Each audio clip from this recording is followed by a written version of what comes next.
अस्सलाम वालेकुम friends and welcome to my YouTube channel. So आज की इस वीडियो में हम कुछ बिल्ट इन फंक्शंस को स्टडी करेंगे C++ के अंदर। तो इसके लिए सबसे पहले हमें एक लाइब्रेरी जो है वो इंक्लूड करनी पड़ेगी। तो यहाँ पे मैं अपनी जो हेडर फाइल है उसको इंक्लूड कर लेता हूँ। ctype.h। तो बेसिकली ये जो C टाइप की जो क्लास है या लाइब्रेरी है, इसके अंदर कुछ बिल्ट इन फंक्शंस हैं जो कि अभी हम एग्जांपल करके देखेंगे कि उनका क्या फ़ायदा है। तो सबसे पहला जो फंक्शन है हमारे पास वो है is l num। तो बेसिकली ये फंक्शन क्या करता है कि ये नॉन ज़ीरो वैल्यू जो है वो रिटर्न करता है किस वक्त कि जब इसके अंदर कोई पैरामीटर जो है, कोई भी आर्गुमेंट जो है, पैरामीटर जो है वो लेटर या डिजिट हो। लेटर या डिजिट के अलावा कोई भी नंबर आप इसके अंदर अगर कोई भी वैल्यू जो है वो देंगे तो ये आपको ज़ीरो रिटर्न करेगा। तो यहाँ पे हम इसको चेक कर लेते हैं। सबसे पहले हम एक मैसेज डिस्प्ले कर लेते हैं,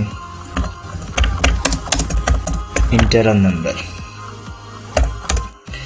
तो यहाँ पे एक वेरिएबल हम ले लेते हैं या बेसिकली करैक्टर टाइप ch, और ch को यूज़र से इनपुट ले लेते हैं। तो अब हम यहाँ पे अपना जो फंक्शन है उसको यूज़ कर सकते हैं। इफ़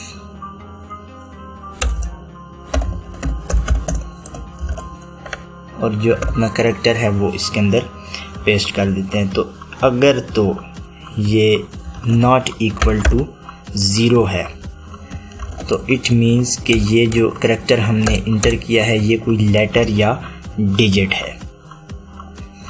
तो यहाँ पे हम मैसेज प्रिंट कर देते हैं कि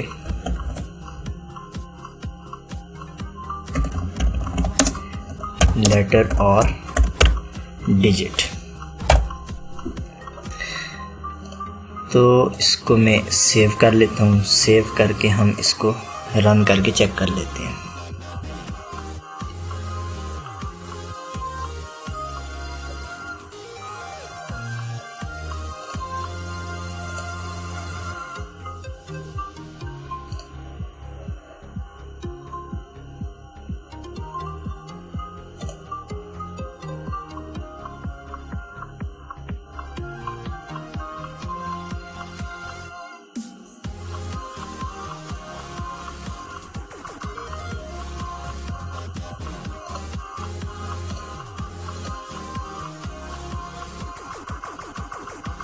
तो ये हमारे पास अब मैसेज आ गया कि इंटर आ नंबर। तो यहाँ पे मैं 8 इंटर करता हूँ तो ये हमारे पास मैसेज आ गया लेटर और डिजिट। तो दोबारा अगर मैं यहाँ पे ए इंटर करूँ तो ये भी लेटर और डिजिट है।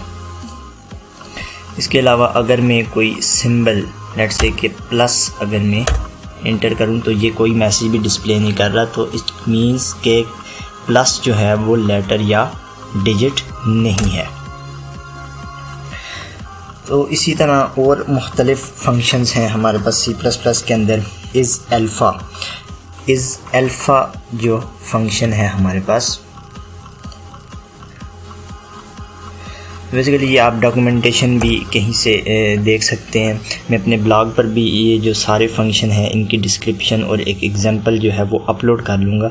नीचे वीडियो के डिस्क्रिप्शन के अंदर आपको वो कोड मिल जाएगा, मेरे ब्लॉग का लिंक जो मैं पेस्ट करूँगा। तो इसी तरह एक और फंक्शन है इज़ अल्फ़ा। तो ये सिर्फ उस वक्त नॉन ज़ीरो वैल्यू रिटर्न करेगा जब हमारा करैक्टर सिर्फ कोई लेटर होगा। अगर किसी प्रोग्राम के अंदर आपने कोई ऐसी रिस्ट्रिक्शन लगानी है कि सिर्फ यूज़र जो है वो इनपुट जो है वो उसकी सिर्फ लेटर हो, तो वो उसके लिए इज़ अल्फ़ा जो है वो यूज़ होता है। इसी तरह एक और फंक्शन है इज़ CNTRL इज़ कंट्रोल। तो इज़ कंट्रोल ये चेक करेगा कि ये जो करैक्टर है, अगर तो ये कंट्रोल जो कीबोर्ड की है कंट्रोल, अगर तो यूज़र ने वो इंटर किया तो ये कोई नॉन ज़ीरो वैल्यू जो है वो रिटर्न करेगा, और अदरवाइज़ ये वैल्यू ज़ीरो। तो रिटर्न टाइप बेसिकली ये जितने भी फंक्शंस हैं इनकी सेम है। अगर तो जो फंक्शन की रिक्वायरमेंट है उसके मुताबिक अगर करैक्टर है तो ये नॉन ज़ीरो वैल्यू रिटर्न करेगा, अगर उसके अलावा कोई वैल्यू है तो ये हमारे पास ज़ीरो रिटर्न करेगा। इसी तरह इस डिजिट का भी हमारे पास फंक्शन है। लेट्स से कि अगर आप यूज़र से कोई उसके मार्क्स या एज जो है वो इनपुट ले रहे हैं तो वो बेसिकली डिजिट होनी चाहिए। तो ये रिस्ट्रिक्शन आप लगा सकते हैं कि उस करैक्टर को चेक कर सकते हैं कि वो डिजिट है, तो तब आगे जो है वो इफ़ के अंदर कोई कोड आपने प्रोसीड करना है, मार्क्स हैं उससे कोई एवरेज कैलकुलेट करनी है तो वो, वरना यहाँ पे आप एल्स की कंडीशन लगा के इसमें आप कोई भी मैसेज प्रिंट कर सकते हैं कि जो आपने इनपुट की है वो रॉन्ग है। तो इसी तरह इज़ लोअर का एक फंक्शन है। इज़ लोअर का फंक्शन जो है ये नॉन ज़ीरो वैल्यू रिटर्न करेगा कि अगर कोई करैक्टर जो है वो लोअर केस है। अगर आप शिफ्ट या कैप्स लॉक को ऑन करके कोई करैक्टर यहाँ पे इंटर करेंगे तो ये फंक्शन जो है ये कोई ये फंक्शन जो है ये ज़ीरो रिटर्न करेगा। तो इसी तरह इज़ लोअर है, इज़ अपर है, ये बेसिकली उसके रिवर्स काम करेगा, अपर केस लेटर को चेक करेगा। यहाँ इसी तरह अगर आपने चेक करना हो कि अगर यूज़र ने स्पेस का करैक्टर जो है वो स्पेस प्रेस की है तो वो भी आप इस स्पेस फंक्शन के थ्रू चेक कर सकते हैं। तो इसी तरह और मुख्तलिफ सी टाइप लाइब्रेरी जो है इसको आप स्टडी कर सकते हैं, नेट के ऊपर इसकी डॉक्यूमेंटेशन मौजूद है। उसके और भी काफ़ी सारे फंक्शन हैं। ये कुछ जो फ्रीक्वेंटली यूज़ होने वाले फंक्शंस थे ये मैंने आपको इस वीडियो के अंदर इंट्रोडक्शन दे दिया। तो इसका एक एग्जांपल कोड जो है वो मेरा जो ब्लॉग है उसके ऊपर अवेलेबल होगा, आप वहाँ पे इसको चेक कर सकते हैं।